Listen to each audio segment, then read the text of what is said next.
Good morning. Good morning, travel industry. I hope we're all good today. What we're going to cover, we're going to talk about the principles of branding in this connected world, how to recognise the role that your brand plays within that connected world, and then how brands create value and how to build a strong brand for the future. What will be very helpful as we start this, if perhaps someone could just give me an idea of a brand that they admire and why they admire them, if I could.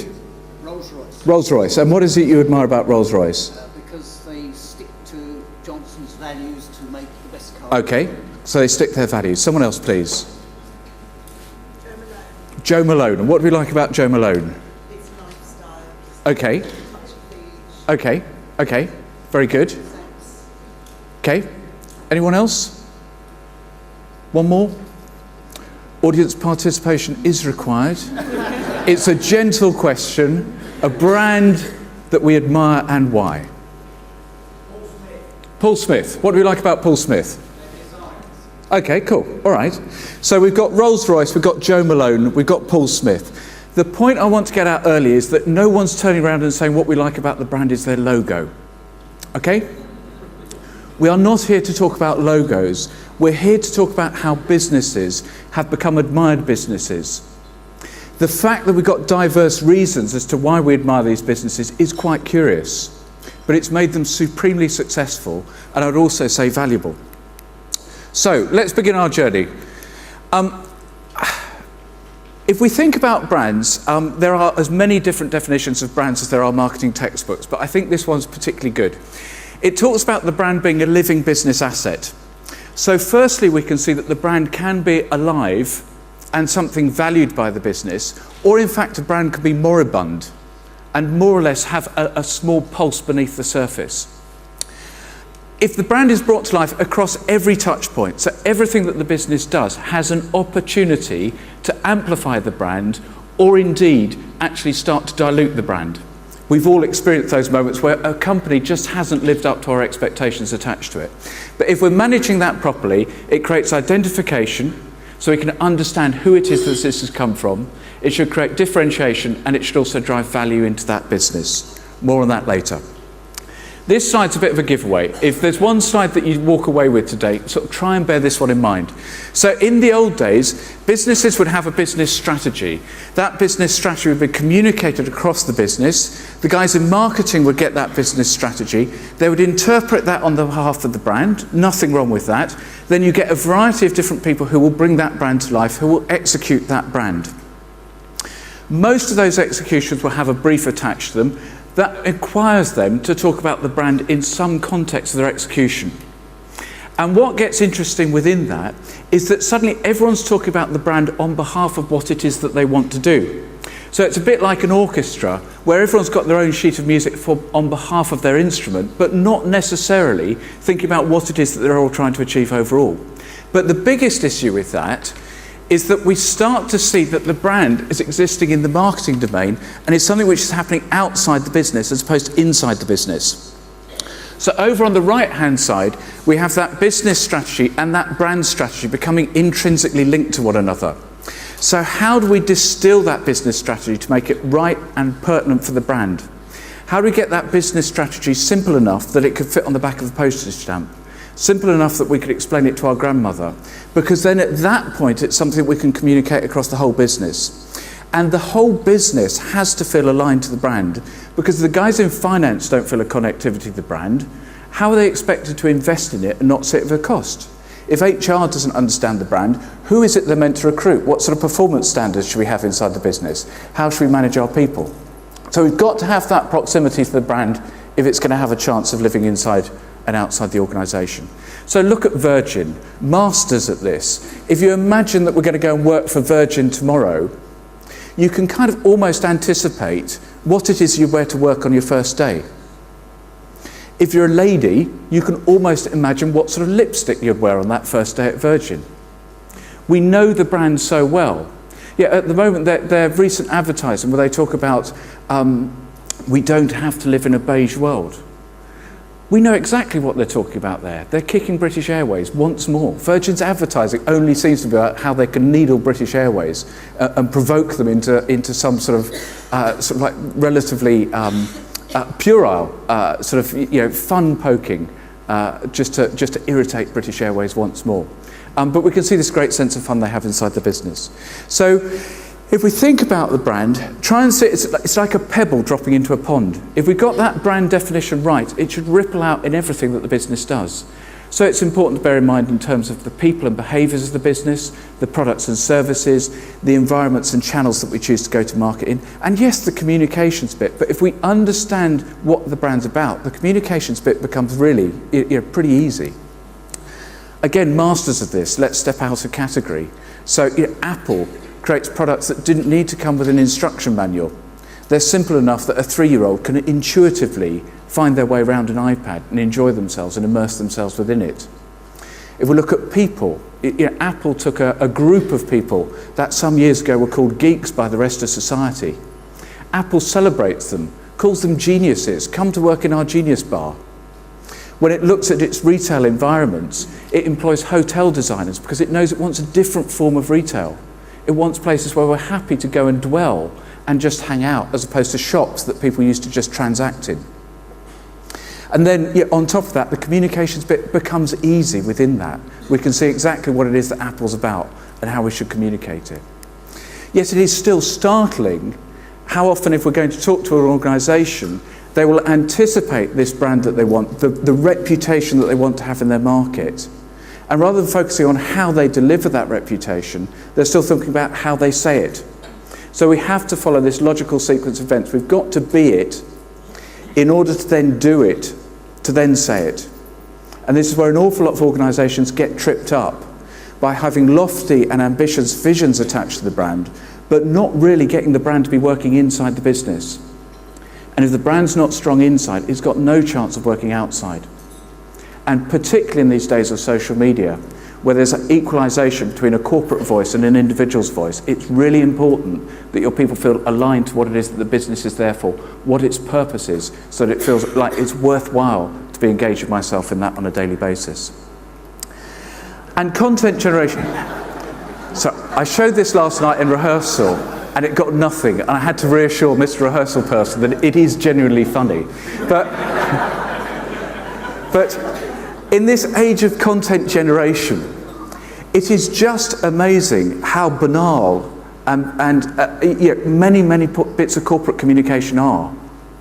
We will often do an exercise if we're going off to speak to a new organisation where you can kind of transfer one competitor's vision with another, and this language that they have on their website about our values or our vision, and you can just transfer them between one competitor and another, and no one really spots the difference. And it's amazing that we're all meant to be thinking about this, and we write in this business language, and we write with this sort of like common business perspective attached to things, but actually it just passes us all by. We need to be human, we need to be personality rich, as opposed to corporate rich. So, a bit of a clue from the cows. So then if we buy those as being the principles of branding, what's happening within this connected world? And I encourage us all to see this connected world as, it's not finite, it's still in motion. But it's the preparedness of organisations to take part in that connected world that will ultimately drive their success within it. We live in an age where people, in a very Anglo-Saxon way, will try and sort of say, look, here's the 5 golden rules of this, or the 10 principles of this. But in reality, this is a moving feast. There's still time, but an awful lot has happened around us. So the way we choose brands, the way we interact with brands, the way we form a point of view about brands has significantly changed.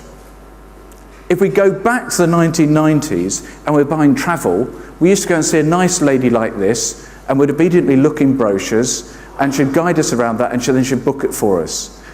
Doesn't that just feel archaic these days? It's really quite bizarre that we used to do that. If we transfer ourselves to the world that we live in at the moment, yes, there's still that nice lady in a shop, but she's somewhat downplayed. Isn't it interesting that very often when we're looking at our key selection, we've got organisations like TripAdvisor, but that's not actually the corporate voice of the organisation. It's not their product, but they've got a really vital role in terms of our selection about who it is that we're going to do business with. And that transaction actually is taking place through market influencers that are not directly within our control. Wow, that's changed.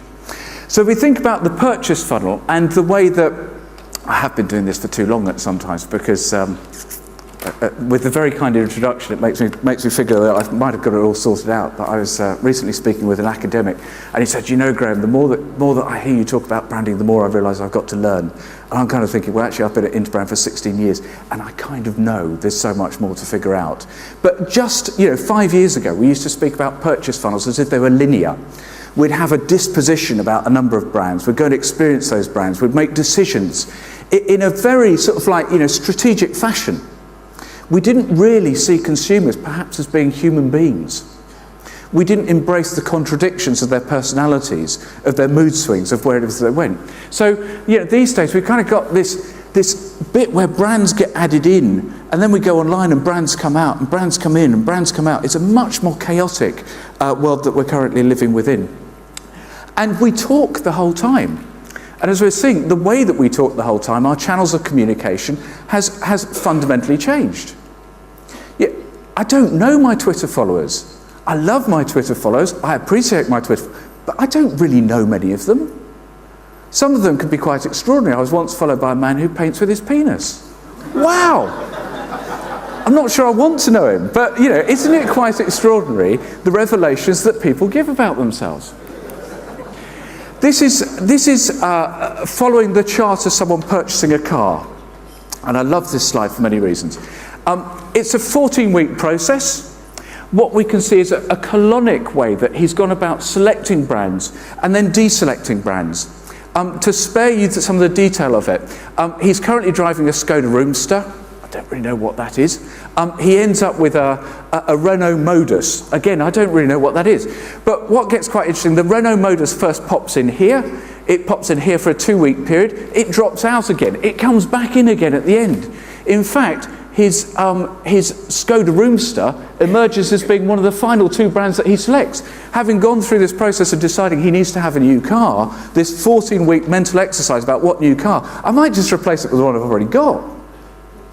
So it's just a much more chaotic world. And when I was first presented with this slide, I'm kind of processing it at the weekend, and I'm thinking, well, this is really quite interesting. Maybe we're beginning to understand it. And then my dear lady wife comes down for breakfast one Saturday morning and kind of goes through a process where she thinks, actually, our cars are pretty burnt out. I need to get a new car. Within half an hour, she got a new car. And when you're sort of like, well, she'd found it on the web. She phones up the guy who's selling the car, and she's already at that point saying, well, I know he's going to say yes to everything anyway, so there's not a lot of point in engaging more within this process. This is just a transaction. The car was a replacement car. It wasn't anything which was deep and considered as this person went through with their massive decision to arrive at a Renault Modus. And it gets really important that we bear in mind the way that consumers are really acting. So this is something we worked on recently with a jewellery retailer. Jewellery retailers, guess what? They make all of their money out of engagement rings and maternity rings. Well, yeah, that's kind of obvious. The bit of their business that they're focused on is in the dark line, so it's not particularly clear. But they focused on the environments that they could control. And we had this insight from research, which isn't a blinding insight, but it was quite important to them, that actually when you'd gone and bought your engagement ring, and you go and pick it up a few weeks later, they would sort of like hand over this engagement ring in a box, and it's well presented and that sort of thing. But actually the bit they were missing out of is first, straight away, couples start taking pictures of it, they start sending it out to people, they start interacting at that point. So there's this whole massive cycle of that whole emotional content that they just weren't joining in with. They weren't part of that relationship with one of the most important items that they're actually selling that was fundamental to their business. So we put it then, there's this whole cycle that sits around it in terms of the premeditation, the post-purchase, which is really important if you're a jewellery retailer, that you're part of that. If we return to travel, we can kind of see that there are certain functional elements that people will go through as they're applying themselves to, well, what holiday destination do I want to go to next? But it's actually the emotional process that they're going through, not that functional process. And whilst as a brand we can try and maximise our role within that functional process, it's more important that we actually capitalise on the emotional process that people are going through. We want to be in their minds with them as they're making that decision, not part of the cosmetic fabric of what's going on around them as they make that decision. Because they share those experiences, and they share those experiences with anyone who's out there that will listen.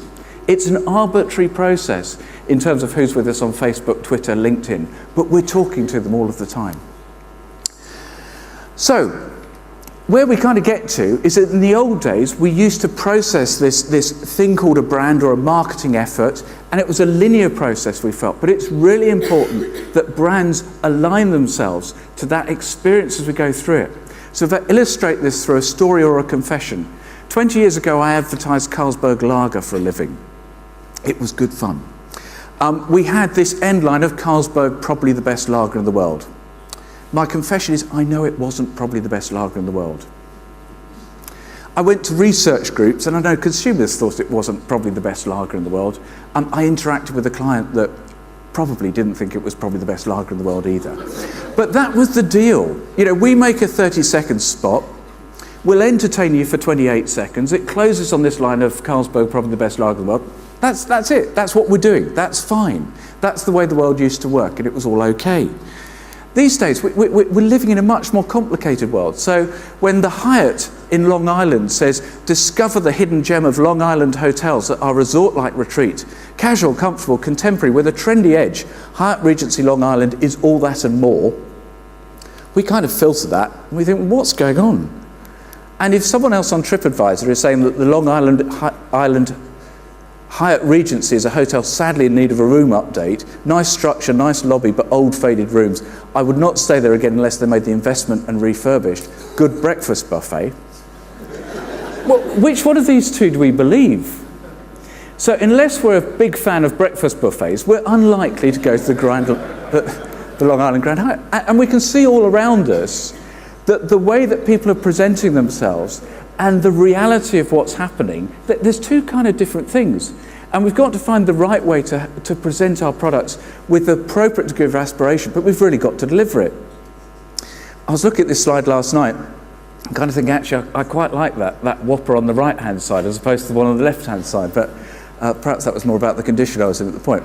But you can kind of see that there's a need to have the right sort of experiences attached to it. So if we come back from that and we start to look at some facts and figures attached to it, more than 2/3 of global internet users seek online product reviews. 56% of consumers in the US say they trusted reviews from consumers on the internet. Only 28% thought the reviews on company websites were trustworthy. So this balance of power has fundamentally shifted. And it only takes a few bad reviews and we're off it. Between 1 and 3 people, sort of like 1 and 3 bad reviews, and 62% of consumers will go on to the next thing. We've got lots and lots of choice. So if reviews are bad, we're going to suffer. It's going to be hard for us. And if we don't like stuff, we've got a much bigger, richer channel. We don't talk to, it's that marvellous moment of how's, you're moaning to your wife about, how's the meal, and the waiter comes along, oh, it's absolutely fine, thank you. We meekly and obediently fall into our role. But actually now we can do things in a much more dramatic fashion than we ever used to. And as consumers, we love exercising that right. That's really quite good fun. And then people collate those sort of reviews and start to broadcast them and publish them and add a bit more velocity attached to them. So we can kind of see that what's going on. Well, consumers' perceptions of brands are now formed by a much more diverse audience. Expectations that don't match the actual experience are going to be badly caught out. And in this post-digital world, consumer choice is therefore being significantly influenced by other consumers. So the relationship that we've got between businesses and the consumers has fundamentally changed and will continue to change from here on in. So again, if I go back to the old days, where businesses used to be able to preach to consumers, we will tell you what we want you to hear. Well, that just doesn't feel like the way that businesses need to operate within 2013. Yet we then started to interact with consumers with the brand dialogue. But actually, I put it to you these days that if we don't bring our consumers on side with our business, we have no hope. We have to respect the consumer as the person that is ultimately going to create the business's success. So they're our partner. We can't regard them as being a target audience or some sort of machismo attached to marketing language with militaristic speak. These people are our partners. Coca-Cola put it very neatly, where they talk about how they use their advertising to create an expression of their brand, but they want their consumers to drive the actual impression of it.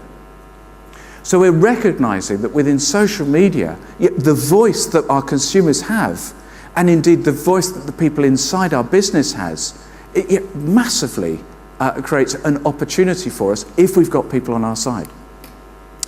So we then sort of start to draw into how brands create value. So it's sort of slightly different subject and something that is a conference topic in its own right. There's three elements attached to a brand valuation. I will whiz through this quite quickly, but what is massively important about brand valuation is it creates a figure. It creates an economic asset value for the brand. That's really important if you're a marketeer and you want your board to invest in the brand. Because at that point, they start to understand it as a figure, as an asset for the business, and therefore you start to manage it like other assets, i.e. we want it to grow. But the process of understanding how your brand drives value is also of deep significance for your brand strategy. Because if you don't understand how your brand creates its value, how can you possibly create a brand strategy? You have to understand what the process is attached to it. So we undertake a financial forecast. I won't dwell on that, but it's a 5-year forecast which strips out the operating cost of the business, it strips out taxes, it applies an interest rate attached to the brand to basically arrive at an economic value add that the brand creates for its business. We then look at the role that the brand plays in driving purchase in that particular market. We'll come on to this in a few slides' time, but if you just bear in mind, what role does brand have in driving choice within your market? So if you're in luxury branding, it's about 95%. Because we don't really know what's inside a bottle of perfume. We have a belief that if it's come to us from Chanel or someone like that, that there's a quality attached to it. We believe in the brand. So about 95% of perfume is down to the brand itself. If you go to the other end of the spectrum in the agrochemicals market, it's about 3%. It's a commoditized marketplace. It doesn't mean that brand isn't important in a commoditized market. It can be the only difference that there actually is between one company and another. But essentially, it just means that brand is driving less of the choice within that marketplace. We then undertake a brand strength analysis, which looks at the brand in the context of its competitors. What's going on behind the scenes here is that what we've got is a brand proposition that then drives the touch points around the organisation and how we go to market. That drives consumer perceptions. On the left-hand side, we can see that we're therefore using the brand to generate demand. Well, that's got a value attached to it. We're using brand to have a competitive strength that actually creates that continuity of demand. All of those are financial things which actually drive higher expected returns into the business or lower the risk attached to the business carrying on into the future. So there's a value attached to all of that. We produce a league table each year. It was just published a couple of weeks ago about the most valuable brands in the world. Apple this year becoming the most valuable brand, having overtaken Coca-Cola of the previous 12 years. This is significant in terms of getting people to understand the economic asset value attached to these brands. So Apple is worth about $80 billion as a brand.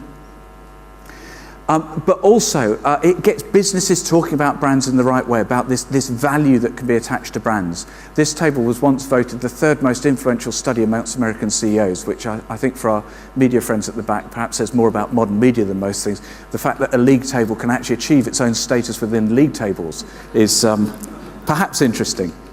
But if we go back to these tenets of brand valuation and the things that marketeers can affect, let's think about that place of role of brand, which is going to vary across the touch points as people choose which brand they're going to select. So where are opportunities to amplify the brand within that customer journey? So if we take an illustrative example of the role of brand in choosing an airline, there'll be a number of factors that we're considering as we decide which brand we're going to go with. Those factors will usually have a proportion of those factors which could be affected by brand. So we're thinking about it in terms of grocery markets. Think about Waitrose versus Lidl. Price is important within the selection of grocery markets, but you can see that Waitrose uses its price points very differently to Lidl. They're both a branded element of price, but we can see how they choose to accentuate their role of brand within price. So we go back to our airline example, we can start to see that there are opportunities within this decision criteria to amplify the role that brand plays. And perhaps we choose one of those opportunities of decision criteria to actually overemphasize the brand, to really own that particular moment, be it in this case about food and beverage or something. So we make the brand more important within driving choice within our marketplace. One of the things which is just quite interesting with the present economic context that we're living in, there's almost this reverse pendulum taking place. So big data sits inside businesses now as well. And the data points that businesses have got means that businesses are just much more controlled than they used to be. And that gets interesting for marketeers. Because inside businesses, we can therefore see that where there are opportunities to create efficiencies, that can be overexerted at sometimes. Because if those opportunities to create efficiencies actually start to affect the very reasons why people are choosing us in the first place, we've got a problem. Because we start to nullify our points of difference within that marketplace around the things which are driving choice. That's going to be bad for our business longer term. The interesting thing is that if that continues and the pressure on costs actually starts to create dissatisfaction amongst our customers, it only makes brand more important in the first place. Because with dissatisfied customers, we start to choose more carefully. We start to think more deeply about the very way that we're choosing our brand. The brand strength factors that affect the brand valuation. There's 10 brand strength factors, 4 of which are based internally. We speak about clarity, we speak about the commitment inside the business to the brand, degree of protection, responsiveness. Then the external factors about authenticity, relevance, differentiation, consistency, presence and understanding. What gets really useful about these brand strength factors is their business language. There's nothing cosmetic within this. There's nothing soft about this. This enables business people to connect with the brand. It dimensionalizes the way that they're seeing the brand. So there's things that they can start to do that don't feel soft and fluffy, that actually start to make a better business. So we think about how we create a strong brand for the future. Return straight away to those aspects of brand strength. Where can we seek improvement in the business? How can we create a scorecard that actually enables us to maximise either our opportunities for the brand or some of the challenges that we have for the brand? And that's the thing that our brand strategy should be based upon. So how do we actually improve the business through our brand strategy? How do we create a brand that works within the world that we can foresee coming around us? So how do we anticipate what's going on in a marketplace?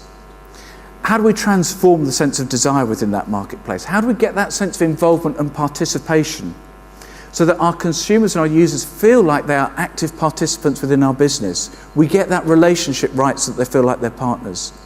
How do we get a living, breathing expression of the brand?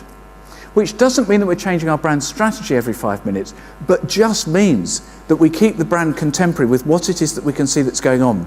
It doesn't change our values, but it changes the way we choose to own our values within the way that the market's moving, so that we continue to evolve with the changing world. So a couple of examples of this. KLM did this 2 years ago, which I think is really interesting. So they created this product called Meet and Greet. And the idea behind this is that when you sign up and you purchase your ticket, you could select to sit next to someone that you're connected to in the virtual world when you're taking a flight. Probes an interesting question. I have no idea how successful it's been so far. I couldn't get any information on that. But I think it's quite interesting that when I think about sitting next to someone who might follow me on Twitter on a long-haul flight, I get slightly nervous. It might go back to that man who paints with his penis again, well, which could create quite an interesting flight for some period of time, but also a slightly disturbing one. But it's quite interesting how our virtual relationships don't necessarily transform themselves into the physical world in terms of what it is that we want to connect with and the approximation of that.